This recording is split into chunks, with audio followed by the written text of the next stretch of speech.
Mr. President, welcome to Canada. Thank you. It's a great honor. Happy birthday. A few days short. A little bit. A few days short, but didn't have a chance to see you on the day. Happy birthday to the U.S. military as well, 250th, and this is the 50th birthday, if you will, of the G7. This marks the 50th birthday of the G7, and the G7 is nothing without U.S. leadership, and your personal leadership of the United States.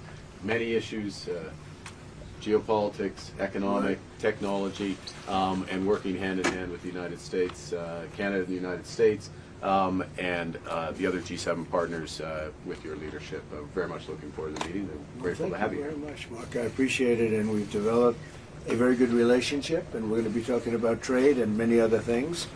And we have a whole group of people, some traders and some other people. I see my top economy people.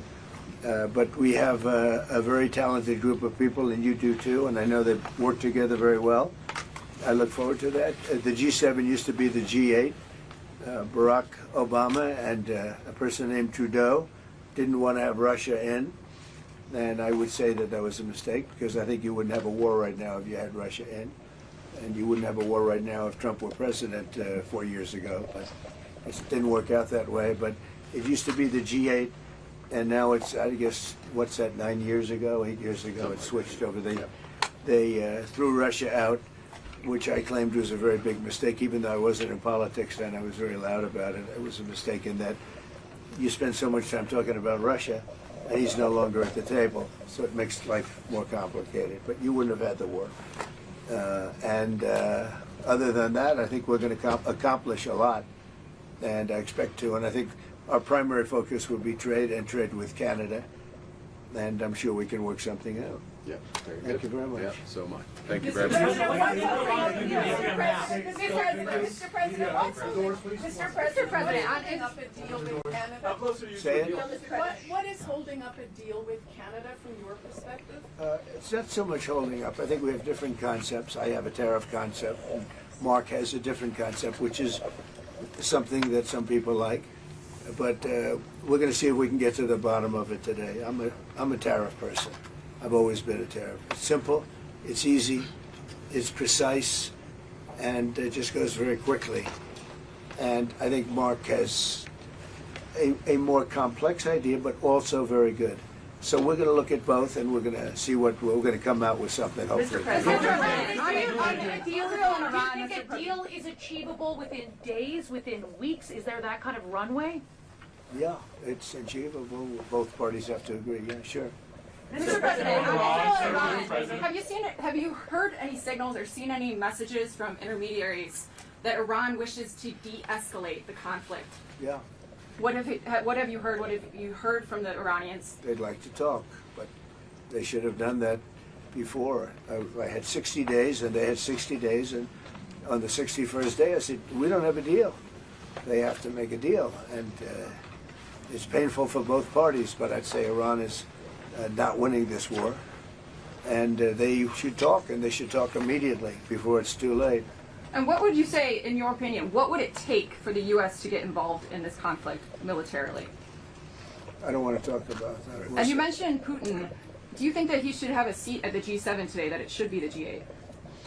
I'm not saying he should at this point, because too much water's gone over the dam, maybe.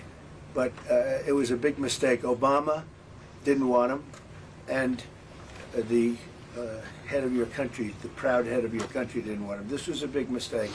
You wouldn't have that war. You know, you have your enemy at the table. Even I don't even consider him. He wasn't really an enemy at that time. There was no concept. If I were president, this war would have never happened. But likewise, if he were a member of what was called the G8 at that time, it was always the G8. You wouldn't have a war right now. Why not? What Israel support and what intelligence support are you providing Israel? We've always supported Israel. We have for a long period of time, strongly. And Israel's doing very well right now. Why not have China at the G8? Why not have China here, the biggest economy in the world after the United States? Well, it's not a bad idea. I don't mind that. If somebody wants to suggest China coming in, I think we suggest. But you want to have people that you can talk to. You know, they don't talk. Putin speaks to me. He doesn't speak to anybody else. He doesn't want to talk because he was very insulted when he got thrown out of the G8. as I would be, as you would be, as anybody would be. He was very insulted.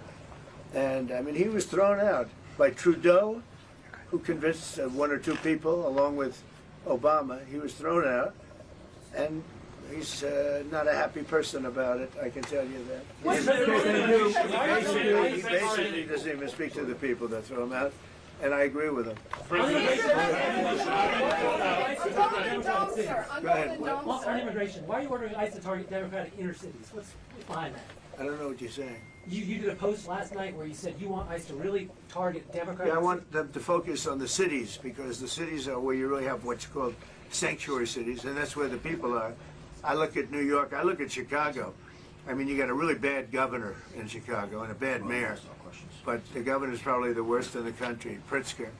But I look at how that city has been overrun by criminals, and you know, New York and L.A. Look at L.A. L.A. Those people weren't from L.A. They weren't from California. Most of those people, many of those people, and yeah, that's the focus.